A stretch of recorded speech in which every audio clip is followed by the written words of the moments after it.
Olá pessoal, tudo bem? Meu nome é Carolina, eu sou médica e hoje eu quero trazer um assunto para vocês, na verdade, as atualizações sobre o assunto que eu já trouxe antes, que é sobre o uso da ivermectina no tratamento do coronavírus ou como auxiliar nesse tratamento.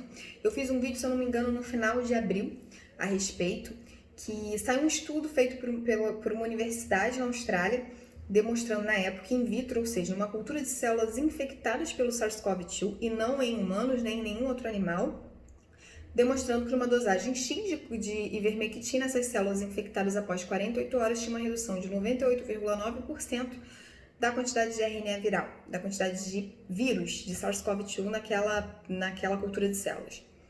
E aí se extrapolou esse resultado, pensando que teria um efeito similar ou muito próximo em humanos. O que aconteceu? Fica o questionamento. Como eu disse, uma cultura de células, quando é in vitro, não leva em considerações os fatores das interações, de como a medicação age no nosso organismo, tem diversas ligações, não se leva em consideração isso. Então, foi feito uma carta ao editor, ou seja, uma carta enviada por outros pesquisadores, pedindo esclarecimento a respeito do estudo para os editores da revista onde ele foi publicado. Um desses pesquisadores que solicitou esclarecimentos, inclusive é da UFRJ, uma universidade nossa, e o nome dele é Noel, Dr. Noel, e é sempre bom falar isso, porque é sempre bom ver publicação brasileira por aí, publicação oriunda do nosso país, né? E vamos lá.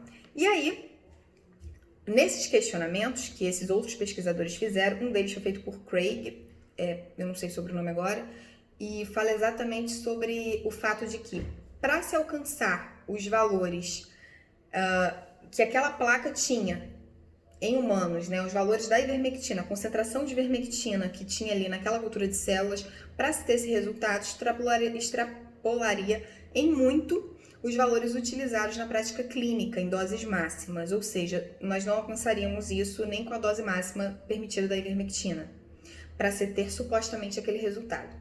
Outra questão foi que, para se alcançar isso, que foi levantado por esse pesquisador brasileiro, nós entraríamos no ponto de alcançar doses tóxicas da ivermectina. E esses foram os questionamentos feitos, então, aos autores do artigo, desse artigo inicial.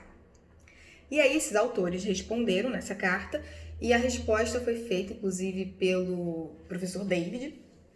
E aí fala que, no caso, a ivermectina, esses questionamentos não levaram em consideração o mecanismo antiviral da ivermectina, que foi levantado, que no caso não tem uma ação contra o vírus em si, sim como uma ação contra uma parte da célula do hospedeiro, uma proteína da célula do hospedeiro. Então, o que isso acontece?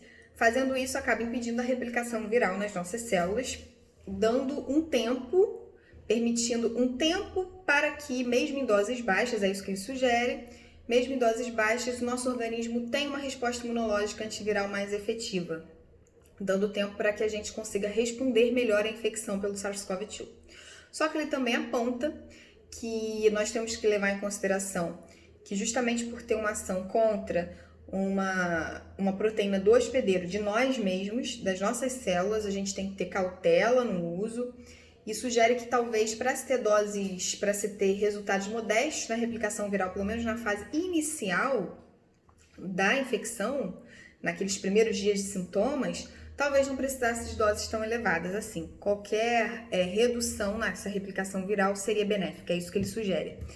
E, além disso, o próprio autor aponta algo que eu acho muito importante, de que o uso deve ser feito com cautela e sempre com indicação médica, que não pode ser feito o uso, principalmente de medicações da ivermectina criada para uso veterinário, porque algumas pessoas estão achando que pode ser feito, isso não existe, ele levanta isso bem, e que a gente não pode acreditar que ela sozinha vai fazer um milagre.